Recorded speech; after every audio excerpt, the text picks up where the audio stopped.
Hello guys, welcome back to the learning lounge. આજના ટોપિકમાં આપણે છે જે આખો રેવન્યુ તલાટીની જે ભરતી બહાર પડી છે એના સિલેબસનું બ્રેકડાઉન છે અને કઈ રીતે તમે એક મંથમાં આખો સિલેબસ કવર કરી શકો છો. જે રીતે આપણે હાઈકોર્ટ ડીવાયએસઓની તૈયારી કરી હતી વિથ ફૂલ ડેડિકેશન, એવી જ રીતે તલાટીમાં પણ અમે લોકો કરાવશું, બટ જો તમારો રિસ્પોન્સ સારો હશે તો. સો લેટ્સ પહેલાં આપણે આખો સિલેબસ જોઈ લઈએ કે સિલેબસની અંદર કયા કયા ટોપિક છે. તો પહેલાં ઓવરવ્યૂ જુઓ. ટોટલ 200 માર્કનું પેપર હશે, જેમાં 7 સબ્જેક્ટ છે. ઓબ્જેક્ટિવ ટાઈપ ક્વેશ્ચન હશે, એટલે કે MCQ. અને મીડિયમ ઇંગ્લિશ સેક્શનમાં જે હશે એના માટે ઇંગ્લિશ મીડિયમ હશે, લાઈક ઇંગ્લિશ ગ્રામર કે વોકેબ, જે ઇંગ્લિશવાળો પોર્શન છે એના ક્વેશ્ચન ઇંગ્લિશમાં હશે અને બાકી બધા ગુજરાતીમાં હશે. અને it is organised by Gujarat Gaun Seva પસંદગી મંડળ, જે બધાને ખબર જ હશે.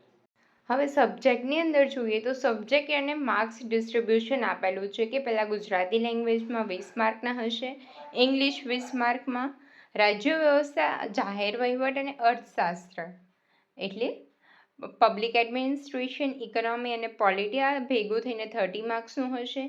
ઇતિહાસ, ભૂગોળ અને સાંસ્કૃતિક વારસો, હિસ્ટ્રી, જિયોગ્રાફી અને આર્ટ એન્ડ કલ્ચર 30 માર્ક્સનું હશે. પર્યાવરણ, વિજ્ઞાન અને ઇન્ફોર્મેશન ટેકનોલોજી એટલે સાયન્સ એન્ડ ટેક અને એન્વાયરમેન્ટ, આ બંનેથી 30 માર્ક્સ હશે.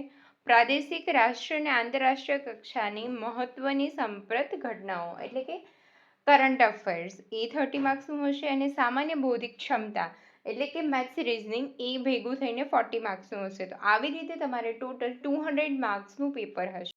સો ફર્સ્ટ આપણે જોઈએ તો ગુજરાતી લેંગ્વેજની અંદર શું છે, તો રૂઢિપ્રયોગ અને કહેવત છે, સમાસનો વિગ્રહ, છંદ, અલંકાર, જોડણી, ભાષા શુદ્ધિ, લેખન શુદ્ધિ, સંધિ, જોડો અને છોડો, શબ્દ સમૂહ માટે એક શબ્દ, સમાનાર્થી અને વિરુદ્ધાર્થી. આ બધા જ ટોપિકને આપણે TCS દ્વારા જે લેવાયેલા ક્વેશ્ચન હોય એની PDF હાઈકોર્ટ ટાઈમે શેર કરેલી હતી.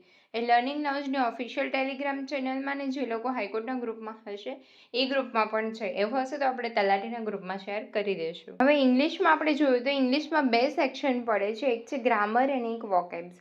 તો tense, voice, narration, sentence transformation જે ગ્રામરવાળો પોર્શન છે, અને વોકેબમાં આવશે idiom, phrase, synonym, antonyms, one word substitutions, આ બધું.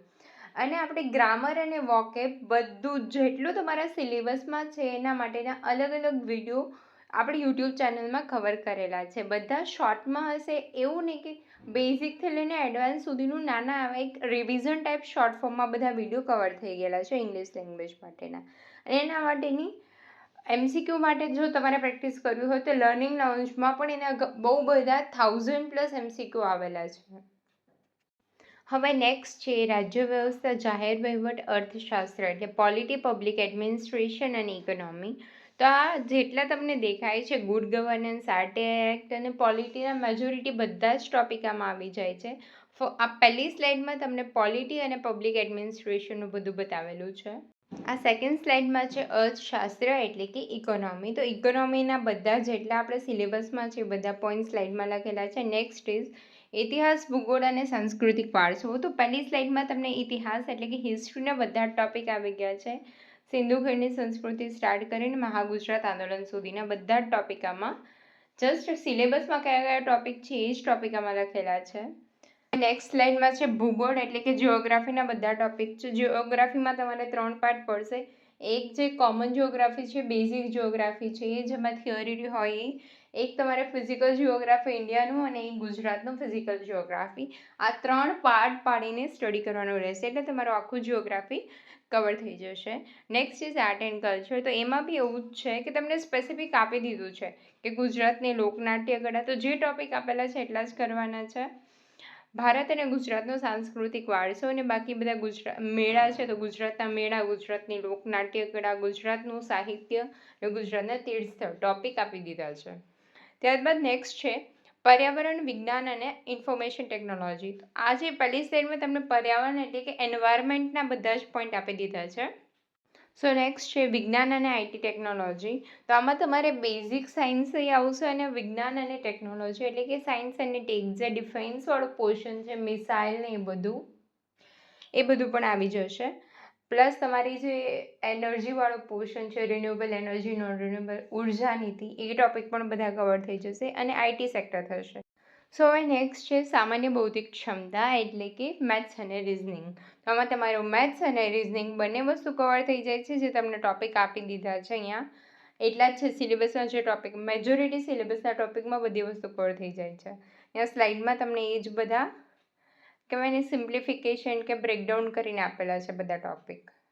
હવે બધા એવું કહે છે કે એક મંથની અંદર યાને કે જુલાઈ એન્ડિંગ સુધીમાં તલાટી લેવાઈ જશે. તો આપણે મિનિમમ ટાઈમ છે એવું વિચારીને જ આપણી સ્ટ્રેટેજી બનાવી અને પછી ભલે શું કે એકાદ મહિનો લેટ જાય તો મોડી લેવા તો રિવિઝનનો ટાઈમ વધારે મળે. તો પહેલા વીકમાં જો તમારે સ્ટ્રેટેજી બનાવવી હોય તો એ રીતે બનાવી શકો. લાઈક કે ફર્સ્ટ વીકમાં તમારે કોન્સ્ટિટ્યુશન પૂરું કરવાનું છે, ગુજરાતી અને મેન્ટલ એબિલિટીનું basic, plus read first part of the GS એટલે કે હિસ્ટ્રી અને geography. Current affairs start daily 30 minutes reading એટલે રોજ 30 મિનિટ રીડ કરવાનું. ત્યારબાદ નેક્સ્ટ વીક તમારે શું કરવાનું રહેશે? હવે વીક 2માં આપણે કરવાનું રહેશે જે આગળ પહેલા પાર્ટમાં હિસ્ટ્રી અધૂરું હતું એ હિસ્ટ્રી પૂરું કરીને ઇકોનોમિક, ઇંગ્લિશ ગ્રામરના રૂલ્સ, વોકેબ્સ અને practice of a maths, simplification અને ટાઈમ એન્ડ વર્ક. આવી રીતે અલગ અલગ ટોપિકને તમારે કરી દેવાના કે કયા કયા ટોપિક આ વીકની અંદર કમ્પ્લીટ કરવાના છે એવી રીતે. હવે વીક 3ની અંદર રિવાઇઝ ઓલ લેંગ્વેજ એટલે કે ઇંગ્લિશ અને ગુજરાતી જે આપણે પહેલાં 2 અઠવાડિયામાં પૂરું કરી છે એનું રિવિઝન કરવાનું, એન્વાયરમેન્ટ અને ICT એટલે ઇન્ફોર્મેશન ટેકનોલોજી સ્ટાર્ટ કરવાનું, plus take 3 sectional mock test. આખી મોક ટેસ્ટની સેક્શન વાઇઝ કે પોલિટીની મોક ટેસ્ટ, ઇકોનોમીની મોક ટેસ્ટ એવી રીતે 3 મોક ટેસ્ટ આપવાની થર્ડ વીકમાં. અને focus on short notes and formula. તમે જે શોર્ટ નોટ્સ અને ફોર્મ્યુલા બનાવેલા છે એના ઉપર ફોકસ કરો. ઓકે, હવે મૂવિંગ ટુ નેક્સ્ટ આપણે લાસ્ટ વીકમાં શું કરવાનું છે તો આખા સિલેબસનું રિવિઝન કરો, ડેઇલી મોક ટેસ્ટ આપો, ફૂલ લેન્થની mock test, focus on speed, accuracy અને weak topic. Now final tips જોઈએ તો સ્ટે કન્સિસ્ટન્ટ કે ડેઇલી તમે 6 થી 8 કલાક રીડ કરો, focus on high weightage topic જેમાં સૌથી વધારે વેટેજ છે એવા ટોપિક ઉપર ફોકસ કરો, avoid burnout, weekly rest day. એકદમ કહેવાય ને એક દિવસ તમે 10-12 કલાક વાંચી લીધું પછી બીજા દિવસે આખો દિવસ રેસ્ટ ડે કર્યો એવી રીતે નહીં. એક ફિક્સ ટાઈમ રાખો કે આ રોજનું 8 થી 10 કલાક વાંચવાનો, આટલો ટાઈમ રેસ્ટ. કહેવાય ને એક દિવસ આખો દિવસ ખેંચી લેવાનો અને 2 દિવસ પડ્યા રહેવાનું એવું નહીં.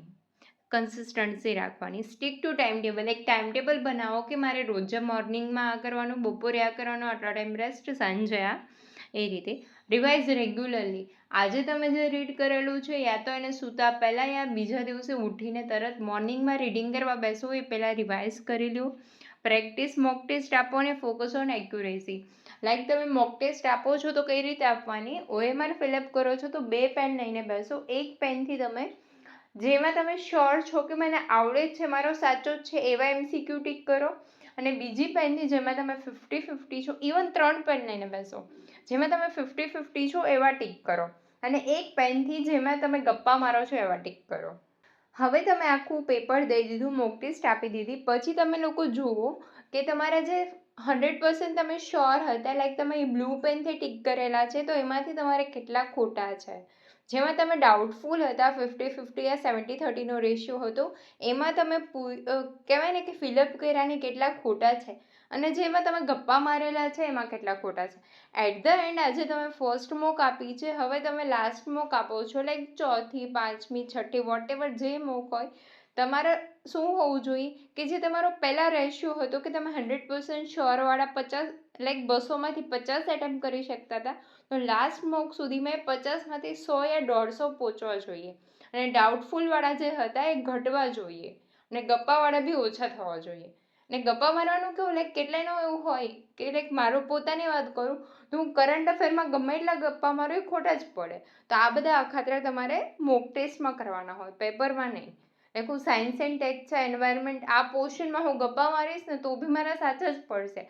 આ બધા જે કહેવાય ને કે ટ્રિક્સ કહો કે અખતરા કે વોટેવર એ તમારે તમારી મોક ટેસ્ટ ટાઈમે કરવાનું હોય.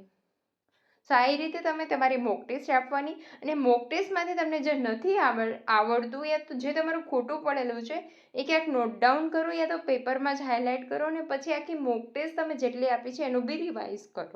Okay guys, thank you. આજના લેક્ચરમાં આટલું જ હતું કે આપણે સિલેબસનું ડિસ્કશન કરવાનું હતું, પ્લસ કે કઈ રીતે OMR ફિલ કરવી, કઈ રીતે તમારી મંથલી સ્ટ્રેટેજી હોવી જોઈએ એ જોવાનું હતું. એન્ડ યસ, જો તમારા લોકોનો આ વિડીયોમાં રિસ્પોન્સ સારો હશે ને તમારે બધા જ ટોપિકના નાના એવા રિવિઝન વિડીયો જોતા હોય લાઈક 20 to 30 મિનિટ્સના, તો કમેન્ટ કરી દેજો. જેટલી વધારે કમેન્ટ આવશે એટલા અમે વિડીયો લઈ આવવાનું વિચારશું, રાઈટ? શોર્ટમાં જે રીતે જોવું હોય તો તમે જોઈ શકો કે CC ગ્રુપ બી માટેના થોડા ઘણા વિડીયો મારી પ્લેલિસ્ટમાં છે. એવા જ અમે શોર્ટ ફોર્મમાં બધા ટોપિકના વિડીયો લઈ આવશું વિથ માઇન્ડ મેપ્સ, કે તમારે રિવિઝનમાં બી મજા આવે ને 20 કે 30 મિનિટમાં તમે આખો વિડીયો જોઈ શકો એ રીતનું. Okay guys, thank you. જો તમને અમારો વિડીયો ગમ્યો હોય તો પ્લીઝ વિડીયોને લાઇક કરી દો, તમારા ફ્રેન્ડ્સ જોડે શેર કરી દો અને ચેનલને સબસ્ક્રાઈબ કરી દો. Thank you.